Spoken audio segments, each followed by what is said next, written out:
Hey guys, Stefan Fischer here from All Off Road. In today's video I will be talking about DCDC chargers and in particular the Redarc BCDC1250D and the Enerdrive EN3DC40+. I compare and will tell you the pros and cons of both units, so keep watching.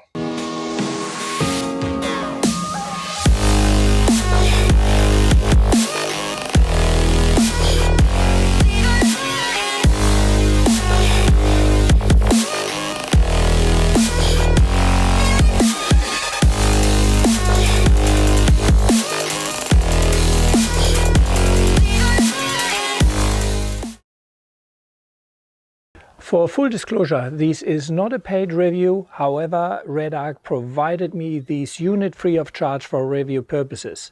But there are no conditions with these. I'm gonna share with you my experience and what I think about the unit. I also would like to say that I have purchased over the past 9 years many Redarc products and also several of these BCDC chargers before Redarc started supplying me some of their gear for review purposes. So why should you consider a DC-DC charger for your in-car auxiliary battery setup? Number one, it will maintain and manage your auxiliary battery. So according to your battery type, it will make sure that it gets the right charge current, it will make sure that it has a bulk, float, absorption charge, and that will prolong the life of your battery. It will also act as a battery isolator for your starter battery. If your auxiliary battery is located a bit further away from your starter battery, it will also help with reducing the voltage drop. I think if you do any sort of touring nowadays, you will have some sort of solar solution with you. And the Redarc and Enerdrive DC-DC charger have a built-in MPPT solar controller. I have a fixed mounted Redarc solar panel on the roof of my cruiser, an 80 watt, but I also have a 150 watt solar blanket. And it is quite handy that I don't need a separate MPPT for that. I have an Anderson plug coming out, I just plug my solar blanket in and the BCDC takes care of all of that. I currently have two dual 100 amp hour lithiums in the cruiser and they are charged straight from the alternator. In the Jeep I have a Redarc BCDC1250D and a 100 amp hour deep cycle system lithium battery. Then in my camper trailer I have a DCS 150 amp hour lithium battery and I also have a Redarc BCDC1250D in there. The Redarc BCDC chargers are some of the few which you can actually install under the bonnet in the engine bay. However, as I experienced firsthand, you gotta carefully consider where you're gonna install it. I would recommend to install it straight behind the grille so that it has plenty airflow. First, I would like to focus how that unit is built because I think that is one of the big differentiators. The Redarc unit is probably one of the smallest units on the market, especially for 50 amp output. It is a solid metal construction. It has a heatsink on the top of the unit and this helps to keep the unit cool. The unit is fanless, which I really like. That means all the temperature limitations are set for unit without fan. A fan is something which can fail, and especially under Australian conditions where we have a lot of dust in the car or even in your trailer or canopy, I think it's nearly unavoidable. A moving fan is not the best option in my opinion.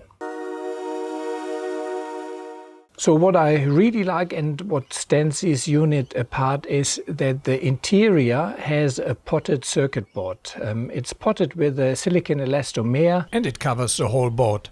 That makes that board waterproof, dustproof, and it also helps with vibration. And excessive vibration in Australia is a common if you do touring because we have a lot of corrugated roads and that really is an important factor for me. From my personal experience, I have the BCDC chargers for 9 years and I never had a unit fail on me, but that is just my personal experience. Most people will know that Redarc is an iconic Australian company, but the BCDC charger is also made in Australia, and I think that is a great thing. Next, I would like to discuss the features of the Redarc BCDC1250D, and I'm referring here to the version after December 2019, because there have been a few additional features added after that time. It has 4 charging profiles: lead acid, calcium content, gel and AGM, and LiFePo4. The D version on the charger means it has a lithium LiFePo4 profile. The charger has a very high operating temperature range, and that is without a fan. It only starts deregulating at 55 degrees. And then it stops completely at 80 degrees, and that is all without a fan. So it is one of the very few units you can actually install under the bonnet. However, you still want to choose a good location where it has airflow and is not sitting in a heat pocket somewhere tucked away in the engine bay. Given that this is a 50 amp output unit, it has a soft start feature. That means it does not provide 50 amps straight away, but it will ramp up the current gradually over 30 seconds, and that is better for the battery. The charger has green power priority, which is used to describe the priority given to a solar input when charging an auxiliary battery in your vehicle. For example, if a solar power input is available, the maximum available solar power will be used before topping up the output charge current from another power source. This means less load on your alternator and probably a little bit less fuel consumption. One important overlooked feature is the actual rest voltage of the unit. So if you don't use your car every day, it's standing in the driveway for a few weeks, you don't want to have the charger actually draining the battery. The standby current of the Redarc unit is only 8 milliamps. So that is definitely something to keep in mind. Since January 2020, there are 2 more features in the Redarc unit, which as of yet are not documented as far as I have seen, but I reckon they are great if you run LiFePo4. Number 1, it has a low temperature charge protection. Yes, I know, in general your LiFePo4 battery should have that, but given that quite a few people use cheap LiFePo4 batteries who quite likely do not have that feature, and also I have seen several videos where the temperature sensing in the LiFePo4 battery is not that accurate. So the Redarc will not charge when LiFePo4 mode is selected and it is below 0 degrees Celsius. I think that's a good feature to have for peace of mind. The charger now also has a BMS wake-up feature. If you deep discharge your LiFePo4 battery, the BMS will go in protection mode and it will pretty much disconnect the cells from any load or input. To wake the BMS back up, it will need to see an input current. But that's a bit of a catch-22, because the most DC-DC chargers won't provide current unless they can see voltage from the battery. So the Redarc for a short while will provide current, and then we'll see whether voltage comes up from the battery or not. So that is a great feature, because otherwise you need a second battery or battery starter to get your LiFePo4 battery out of the BMS protection mode. One other feature important for people with bigger battery banks is that you can have multiple Redarc BCDCs in parallel. Redarc says you can have up to 4. That means for big battery banks you could put in up to 200 amp into your battery bank. And given the small form factor of the unit, I think that definitely is achievable. So after we discussed all of the good features of the Redarc BCDC1250D, is there anything which I see as negative? To be honest, not really. There's one limitation you need to be aware of, which I'm going to explain in a second, and there are probably 2-3 features I would like to see introduced. But otherwise, the Redarc BCDC1250D, for my purposes, works nearly perfect. One thing to take into account, especially if you have bigger battery banks, if you select the LiFePo4 profile, the charger will only provide 50 amp in boost mode for 2 hours. After that it will go into absorption and then into float for a maximum of 4 hours. I see why Redarc implemented that feature, I guess to protect cheaper LiFePo4 batteries, maybe if they have an internal issue. However, personally, I would like to see the time limit for boost charge at least extended to, say, 4 hours. I don't think these really will affect most people. With a 100 amp hour LiFePo4 you will never see that. If you have over 150 amp hour LiFePo4 you really would have to drain it down to 0. And for bigger battery banks, to be honest, I would recommend 2 or 3 of the Redarc BCDC in parallel to get more input current anyway. However, there is an easy work around this. If there's any interruption of supply and the vehicle or solar input is turned on and off again, the unit will reset itself and the 2-hour boost begins again. For example, after 2 hours driving, you have your rest stop, you turn your engine on and off again, and the boost charge time limit will reset. So let's now get into my wish list, because there are 3 features which I think would be great to have in the Redarc BCDC1250D. Number 1, it would be awesome to have Bluetooth functionality and an app where you can see on your phone, for example, what is the unit currently doing, which status is it in. And I think nowadays Bluetooth really is reliable. Victron shows it can be done. So Redarc, please implement Bluetooth functionality for that charger and a corresponding app. Number 2, I would love to see a variable output which you can change as a user. So it would be great if I could purchase a 1250D with the AGM battery. I then limit the output, say, to 20 or 25 amps, and later when I upgrade to lithium I can change that via the settings to 50 amps. And last, it would be nice to have a little LED display. However, I do understand with a small form factor that's not possible, but again a Bluetooth app would pretty much solve that. So these are 3 suggestions for Redarc, and I would love to see them in a future version of your charger. So how does the Enerdrive unit come into the picture? Very simple, pure selfishness. I'm starting to build a new play truck, which is an 8085 Toyota Hilux YN, and I was looking around for a DC-DC charger for that car. I'm no fanboy of any brand, so I'm gonna choose whatever suits me best.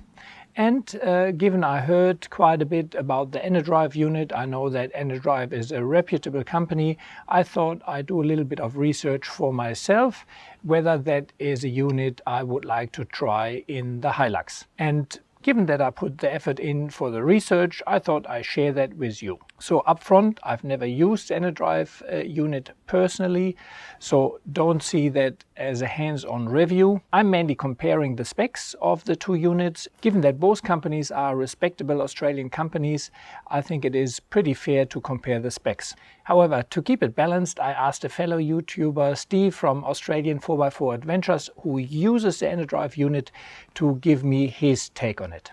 But before we get into what he has to say, let me first give you a pros and cons like I did with the Redarc unit. However, I make it a bit shorter because most of the features I explained already previous. So let me tell you, there are a few features in the Enerdrive unit I really like, and I want to start with this.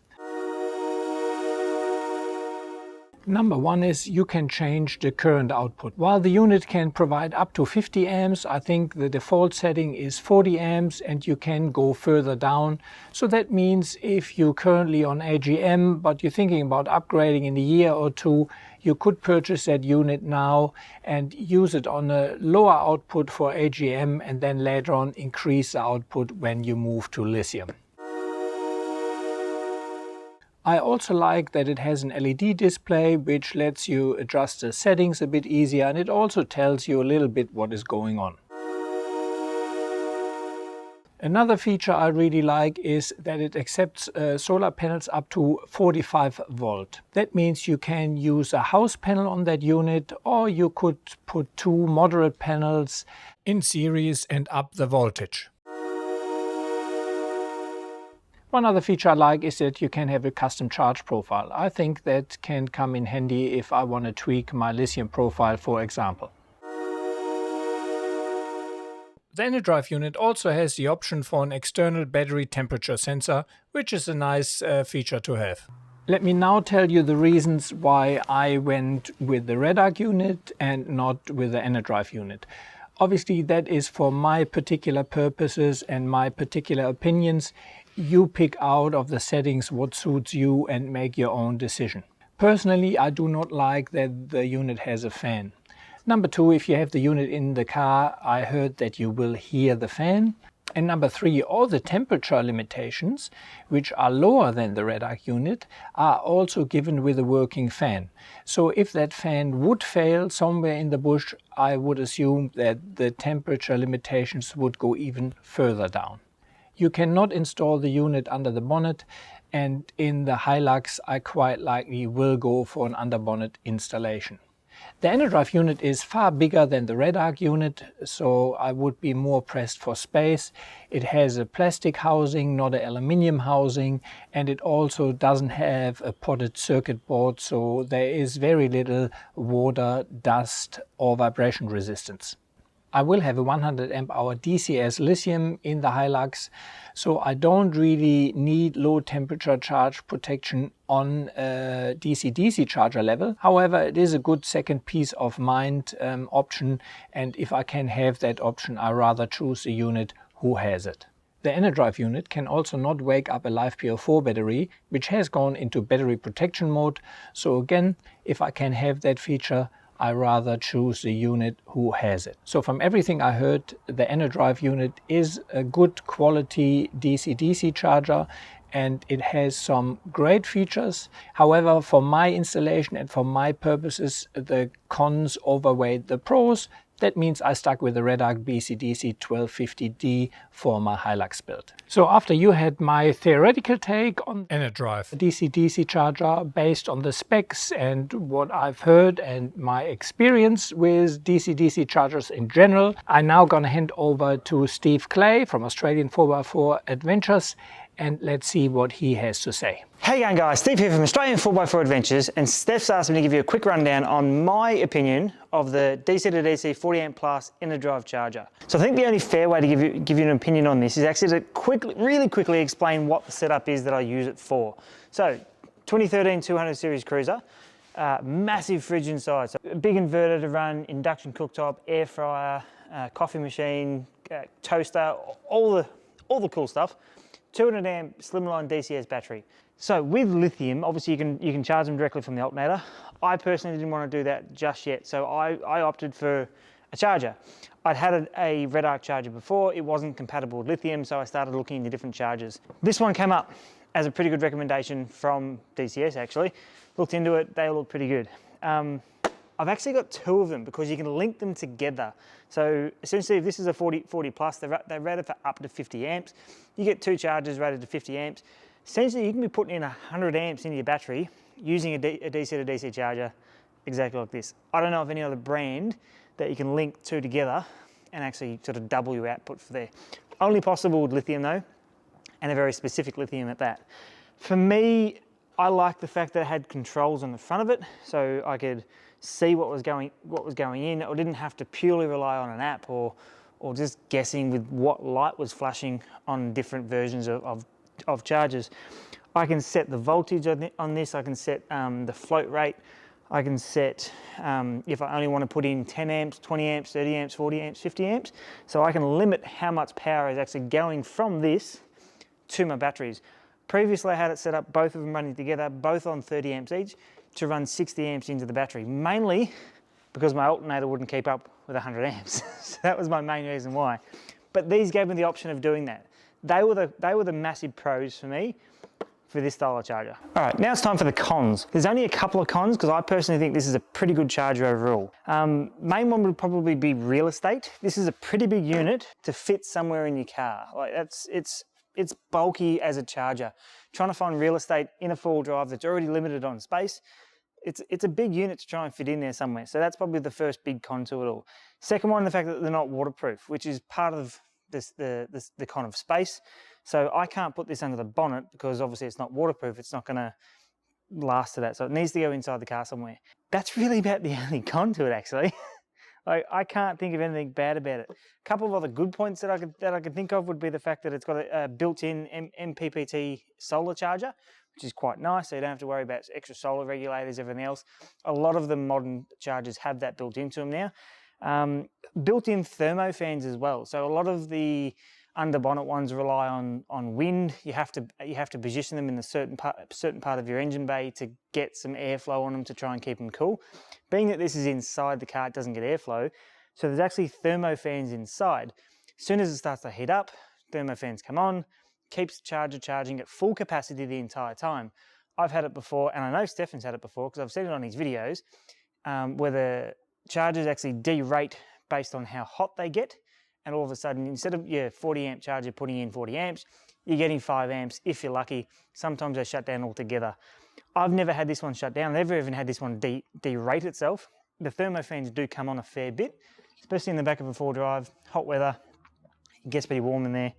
So I can definitely vouch for the fact that they work. It's also got sensor gauges that go to the battery, so it protects the battery from overheating. I'm struggling to find something bad about it, to be honest with you guys. Thanks a lot for Steve from Australian 4x4 Adventures to give me a quick rundown of his Enerdrive unit and his take on it. Keep in mind that was a short notice thing. He did not extensively research any of the units as far as I know. In regards to the price, the Enerdrive unit is a little bit cheaper. The cheapest I could find it is $485 on eBay. The cheapest I could find the Redarc unit for was $669, so it is a little bit dearer. So this pretty much wraps up my comparison of the Redarc and the Enerdrive DCDC Chargers. I show you here side by side what I see as the pros and the cons, and then you can make your own decision which DCDC charger suits your application best. Before I let you go, a quick shout out to Joe from JS Auto Electrics, my trusted auto electrician for the past 3 years. He has wired up all of my cars in this time. He's wired up my camper trailer and is one of the few knowledgeable and open-minded auto electricians I have found who does great work at a decent price. So big shout out to him. And Joe, I'm sure I see you soon for the Hilux build. As always, if you like my videos, please share, subscribe and like. Maybe even head over to Patreon and become one of my Patreon supporters, and with the equivalent of a cup of coffee or 2 per month, you can really help me making these videos. You also will get earlier access to my videos and can ask me direct questions. Thanks a lot for watching and see you along the tracks.